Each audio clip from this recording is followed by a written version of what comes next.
Hey hello guys, welcome to my YouTube channel. So दोस्तों, मैं आज आपको नागपुरी लोक कथा के अंतर्गत कंगन और चूड़ी आपको यहाँ पे बताने जा रहा हूँ। तो चलिए दोस्तों शुरू करते हैं। तो दोस्तों, यहाँ पे क्या है कि आसपास एगो दूगो राज रहे। एक राजा के एगो बेटा, दोसर के एगो बेटी रहे। तो दोस्तों, आसपास में दो राज रहते हैं।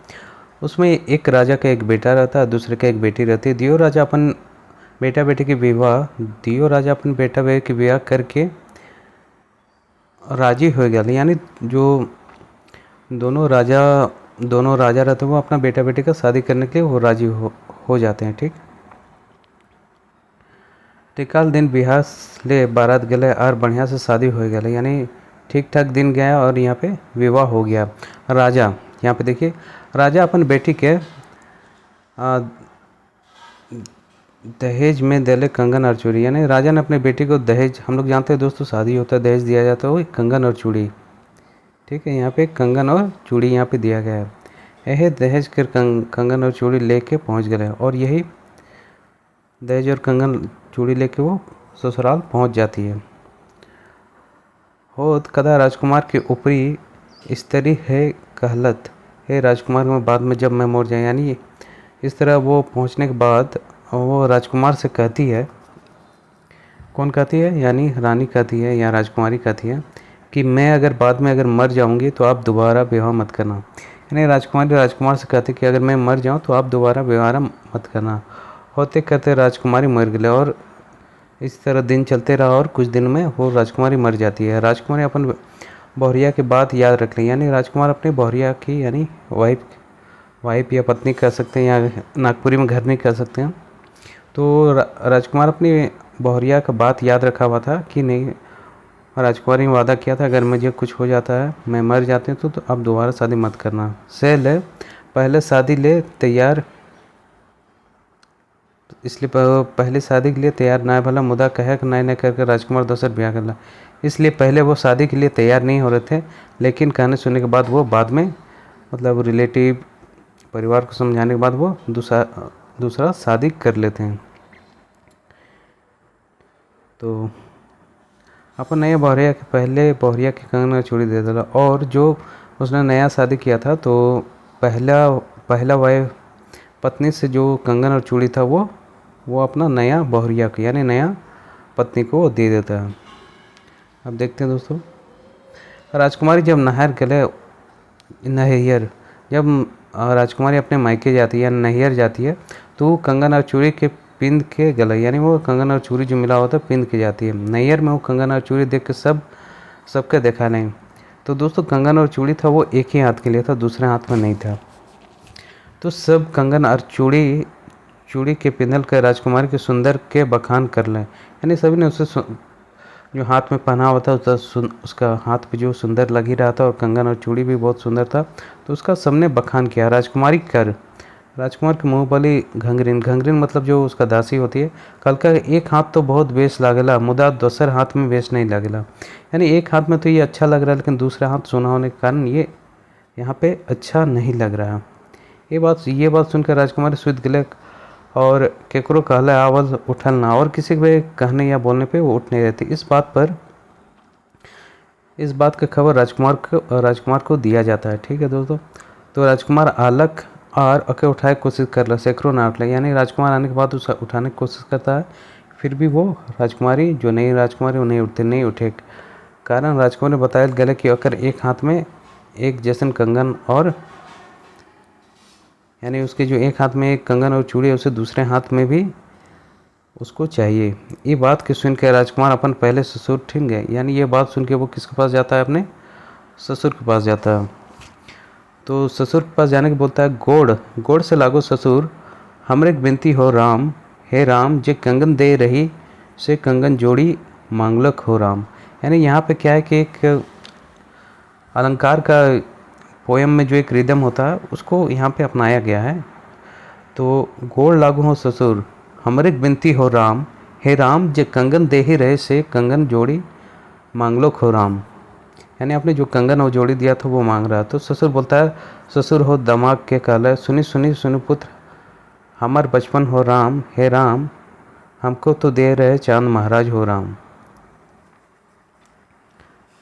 तो फिर वो अपने ससुर से विनती करता है, तो ससुर उसके बोलते हैं कि सुनो पुत्र, ये तो मुझे किसने दिया था? चांद महाराज।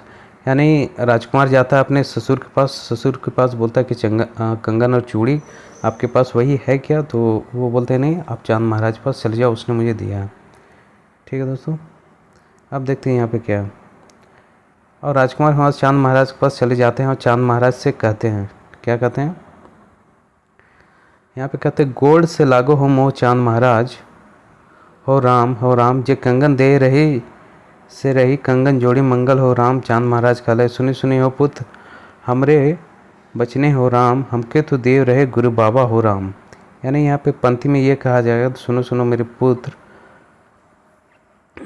ये जो मुझे दिया गया कंगन वो किसने दिया था? गुरु बाबा ने। चांद महाराज फिर क्या कहते हैं? गुरु महाराज। फिर वो कहाँ जाते हैं? गुरु महाराज के पास। वहाँ से राजकुमार गुरु बाबा के पास जाते हैं। ठीक, और गुरु बाबा से कहते हैं, गोड़ लागू हम मोहित गुरु बाबा, हे राम जे कंगन देही से रहे कंगन जोड़ी मांगल हो राम। यानी मांग रहा है। फिर गुरु बाबा क्या कहते हैं? हे गुरु बाबा जवाब दिले, सुने सुने हो पुत्र हमरे बचपन हो राम, हमके तो दे लो जमजूत हो राम। यानी गुरु बाबा को किसने दिया था? कंगन और चूड़ी जमदूत ने दिया था। फिर यहाँ राजकुमार क्या होता है? राजकुमार फिर चल जाते जमदूत के यहाँ। वो का देख ली कि अकर पहले बौरिया जे मोर रहे वो अम्बा गज के ओढ़गल हैं। यानी राजकुमार वहाँ जब जाते यमदूत के यहाँ, यानी यमदूत जानते हैं कि हम लोग की मृत्यु के बाद हम लोग जाए जाते हैं, वहीं पे रहते हैं। तो वहाँ देखते कि उसकी जो पहली पत्नी थी वहीं पे वो जो कि मर गई थी, वो एक आम के पेड़ में अटकल है, यानी आसरा लेके वहीं पे बैठे हुए। अकर बगले कंगन और चूड़ी का पोटली मारले, यानी वहाँ पे रखा हुआ था। वो जे राजकुमार जे गैली नहीं दिले तब सोचल के कि अभी भी पहली भोरिया जगह हैं। यानी यहाँ पे क्या होता है दोस्तों, जो राजकुमार अब वहाँ जाने के बाद जानने लगते हैं और वो क्या रहता है, पहली बहुरिया के पास ही वहाँ पे रह जाते हैं। ये सोच के राजकुमार आए कि कुल में रह गले हुआ एक मूंग दाल और रवा चार जगह खायल पियल रहे, कुल में रह गले। और वहाँ जाने के बाद वो रह जाते हैं, वहाँ पे उन्हें क्या मिलता है? एक मूंग दाल और अरवा चावल दिया जाता है। जैसे खिला पिला ले कुल में रह गले, वो खाने के बाद उसमें क्या होता है? वो कुल में रह जाते हैं। वो क्या अपन पहले खाने के बाद कुल में रह जाता है और वो खाने के बाद अपने बौरिया का प्रेम याद आ जाता है और वो वहाँ रुके से मजबूर हो जाते हैं। यानी उसका प्रेम याद हो जाता है और प्रेम बस वहाँ पे रहने के लिए वो मजबूर हो जाते हैं। तो दोस्तों यही था कंगन और चूड़ी। तो चलिए दोस्तों, इसमें प्रश्न किस तरह का पूछा जा सकता है? तो देखिए, इसमें प्रश्न कुछ नहीं है, आपको दोस्तों मैंने जो कहानी पढ़ाया है उसी के आधार पर आपको क्वेश्चन भी पूछा जाएगा। ठीक, तो अगर मैं सिंपली एक बता दूं कि दो राज रहता है उसका, दोनों राजा का एक का बेटा एक बेटी रहती है, दोनों का शादी हो जाता है। पहली वाइफ जो रहती है वो उससे वचन मांगती है कि अगर मैं कभी मर जाऊँ आप दूसरा शादी नहीं करोगे राजकुमार से, लेकिन पहली राजकुमारी मर जाती है। राजकुमार शादी नहीं करना चाहता है, लेकिन परिवार वाले के बोलने पे फिर वो दोबारा शादी कर लेता है। फिर वो उसे कंगन और चूड़ी देती है दूसरी वाइफ को देने के बाद क्या होता है दोस्तों कि वो जब अपने मायके जाती है या अपने घर जाती है, तब उसकी जो घांगरीन रहती है यानी नौकरानी जो रहती है वो बोलती है आपके एक हाथ में तो कंगन चूड़ी ठीक लग रहा है, मतलब लेकिन दूसरा आधा सोना सोना लग रहा है। ये सोच के वो सो जाती है, वो किसी से बात नहीं करती है। फिर क्या होता है कि वो पता चलता है कि किस लिए सोई है, वह किस लिए गुस्सा है, तो उसे दूसरे हाथ में भी कंगन और चूड़ी चाहिए। ये सुन के राजकुमार चल जाता है अपने ससुर के पास, उसके पास बोलता है कि सुनिए ससुर जी, मुझे जो कंगन और चूड़ी है वो आप कहाँ से लाए थे, मुझे दे दीजिए। तो वो बोलता है कि नहीं, ये मुझे चांद बाबा ने दिया था। ठीक उसी तरह चांद बाबा के जाने के बाद चांद बाबा कहते ये गुरु बाबा ने दिया था। तो गुरु बाबा के जाने के बाद वो बोलते किसने दिया था?